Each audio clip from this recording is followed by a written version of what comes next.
And let's talk about these potential upcoming strikes by more militant medics. Resident doctors launching a strike ballot over NHS pay, and they're calling for walkouts. This is firing the starting gun, they say, on a Labour summer of discontent. Let's welcome to the show former NHS Trust Chair Martin Gower. Martin, welcome. Well, this does not bode well, does it? Now, so far, the Labour government, every time public sector workers have gone on strike, they've basically said, how much is it that you actually want? Oh, OK, we'll write the cheque. Here's the money. Well, they've kind of reached the roadblock of all of that, haven't they? This time, if this lot do go on strike, I can't see how the Labour government can afford to pay them what they want. There may be trouble ahead. This could be a big problem for Starmer and his crew, couldn't it? Yes, that's possible, Kevin, and thanks for having me on.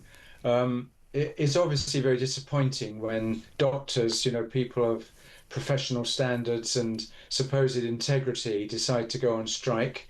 When I was their age, the last thing I would have seen were doctors going on strike. It was rather left to others. So it is disappointing, but they are led, of course, by an extremely militant trade union, the BMA. What I think we're seeing, Kevin, is the problem of the fact that we have a health service that's run politically. And of course, the BMA react politically.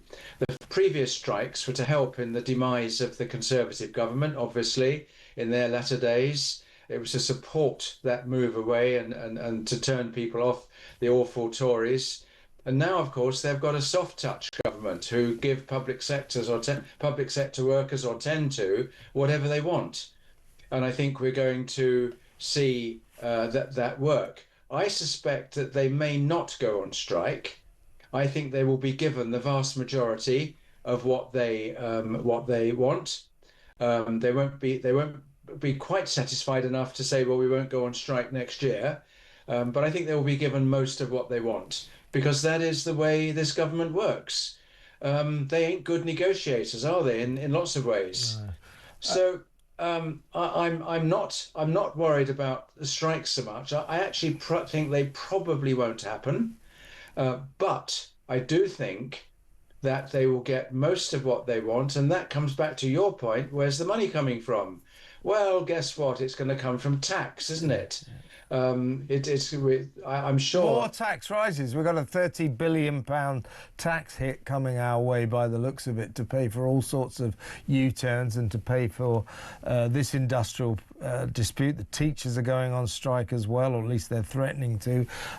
They want a 4% pay rise. So do these doctors, and so on and so forth. Now, you say, let's hope you're right, Martin. I'm sure you know what you're talking about, that perhaps these people, when push comes to shove, won't actually walk out.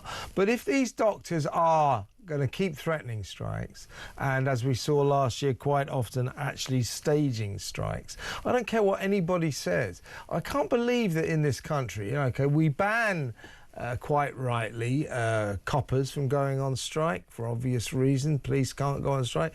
We ban the army from going on strike. These are matters of national safety. If these doctors are going to carry on like this, I think we have to think about banning them from going on strike, because whilst I believe very profoundly in the right to strike, it's the bedrock of any free country, free Western democracy. To withdraw your labour is a sacred right. If that withdrawing of labour is going to threaten the safety of patients, threatening human life, we have to think about it, don't we? We have to sort of say, well, hang on a second, much as though we support your right to strike, you keep doing it, you are putting human lives at risk, and as such, I think we're going to stop you. We're going to ban you from doing this. Yeah, I mean, it's an interesting one, Kevin. I don't particularly like the idea of banning people from going on strike, like you don't. However, where you have a single monolithic organisation in the UK employing all the doctors is unlike anywhere else I can find in the world that this happens, that they're state employees, that invites this kind of activity. Now, one of the things that I think should happen maybe is that if they are so keen, if this is so important to them that they keep pace with the rate of inflation ever since 2006 or whenever it was, then not going on strike could be a point of negotiation. Yes, we'll give you this, this, and this. However, your right to strike will be withdrawn if we do. So that How much of a problem, Martin, is the BMA? I mean, pompously called the British Medical Association. It's actually a two-bit left-wing union. That is all it is, yes, a trades yes. union. And it seems to me that the members of this union are becoming an increasing problem. I could barely believe it. Was it 2 weeks ago, or was it last week? I can't quite remember. When members of the BMA came out and criticised the Supreme Court's decision over biological sex, when, oh my God, after 5 years of intricate legal negotiations and discussions, our Supreme Court judges said, basically, we've decided that a woman is someone who is born as a woman. That's what a woman is. Oh, really? Thank you very much. Anyway, that's the definition. You have to be born biologically female. That is what the definition of a female is. The doctors, members, medically qualified doctors, members of the BMA, came out and denounced that decision, that obviously correct and wise decision by the Supreme Court, as scientifically illiterate. These are doctors saying, actually, you know, you can't define female biological sex. Yes, you can, and a doctor ought to know about it. So we now have a militant union persuading its members, medically qualified doctors, to talk utter claptrap about scientific truths. This is very worrying. Yes, very, very worrying indeed. And it's, it's patently obvious, isn't it, that, you can't turn a man into a woman or a woman into a man. It's quite a simple biological fact. It never needed to go to the Supreme Court, in my opinion. It was so blazingly obvious that it was just a gesture from the government, who wanted to sit on the fence and blame the Supreme Court for whatever flack arose from it. However, what I think we have to recognise, Kevin, is particularly with the younger of the now so-called resident doctors that we used to call junior doctors, they have just come out of the academic environment.